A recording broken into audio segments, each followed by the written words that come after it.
Welcome back here. Humans are not the only ones trying to maybe live their best lives here in 2022. No, our furry friends can also make resolutions, believe it or not, with a little help from their owners. Joining us now to chat about resolutions for our pets is Dr. Eric Ruhland from St. Paul Pet Hospital. Good one. And of course, Butter, who's very Is Butter so sleeping? chill. She is in her Monday morning mode, as always. Off and running, not. Well, up on the counter and everything. Oh, she's supposed to be very happy, and that's important. She is a counter surfer, and that is one of our New Year's resolutions we're going to work on. She decided over Christmas that she was going to eat a 2.5 pound prime rib, and much to our dismay, we had some fun, but that is not ideal, obviously.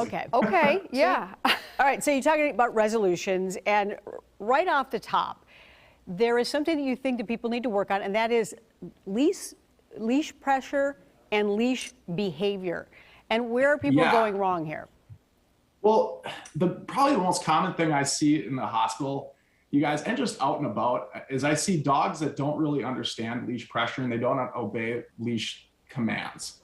And I think a lot of us are making a couple simple mistakes that could easily be remedied. And I think that this is, of the things that we could work on, or the things that I could see us make leaps and bounds, leash obedience would be the one thing.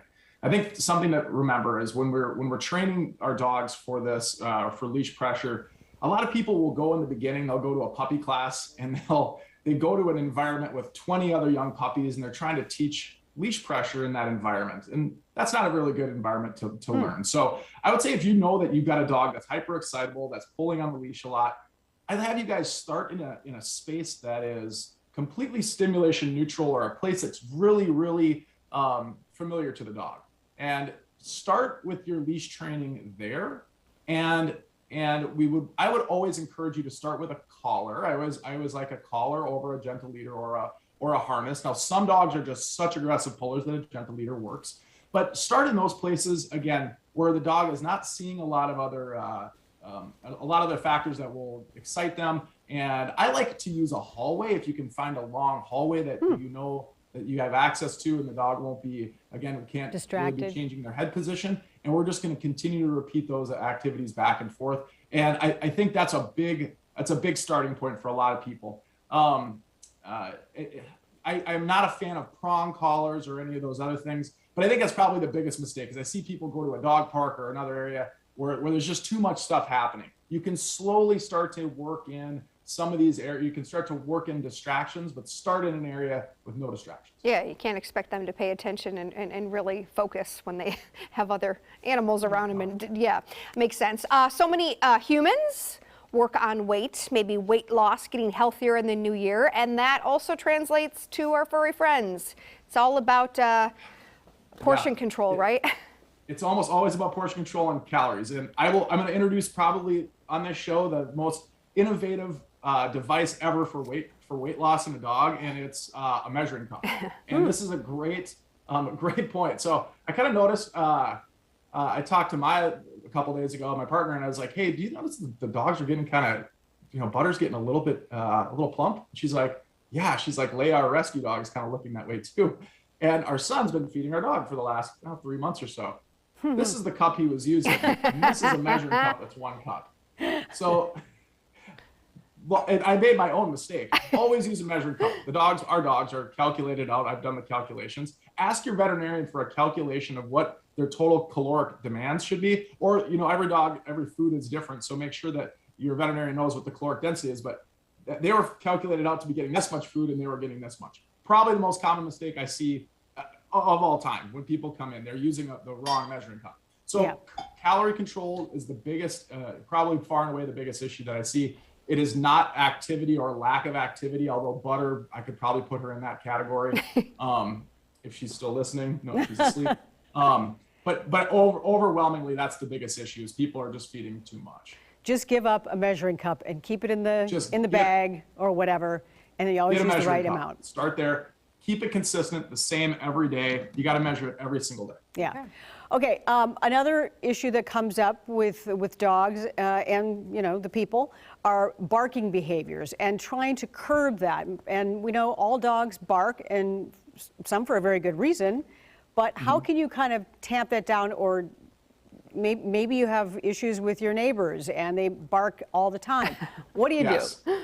Probably the most common issue that I see with dogs either having to be abandoned or dogs having to be re-rescued or rehomed are apartment situations. A lot more of us have dogs now than we ever have. And a lot of us are in dense living situations. And the number one nuisance is vocalizing dogs. So how do we stop this? Again, we can, like with leash behaviors, we should start when they're puppies or from the very beginning. Identifying those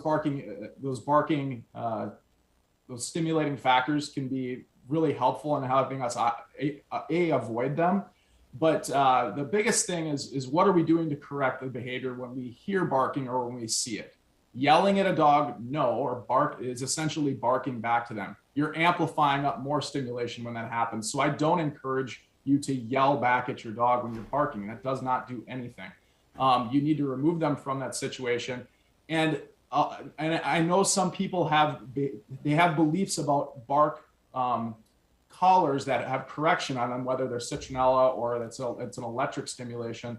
Some of those collars in the wrong hands can be very inappropriately used, but there are some new smart technologies that work very well that will only give correction when the dog is barking at a certain level. You can correctly time it. And like anything in dog training, it always comes back to timing. I can't correct my dog from 50 feet away when they're barking because it's just physically impossible. But some of these tools help us and can curb that behavior quicker. So obviously, again, removing them from removing the stimulation at all possible, or removing them from the situation, knowing when there's going to be the mailman coming to the door, trying to avoid that. And like I said, I think the use of some of these new tools that we have, the Garmin bark limiter collar is what I've used with Butter our entire lives, and I've never even heard her bark more than twice. Look at her now. Well, that would require her to be awake at times and not sleep all day, but yes. You want to say hi to everybody this morning? No. Wow, she's just so relaxed. Oh yeah, there she is. Hey, Butter. Hi there.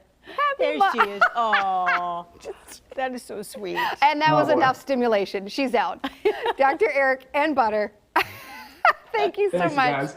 Oh, she's adorable. Have a great week, everybody. You too. At the Stay warm. stpaulpet.com for more information. Butter's always that chill. You rarely Yes. see her going crazy. Oh, So, and I love how it was like a quick, oh, hey, and then back down. acknowledgement and sleep again.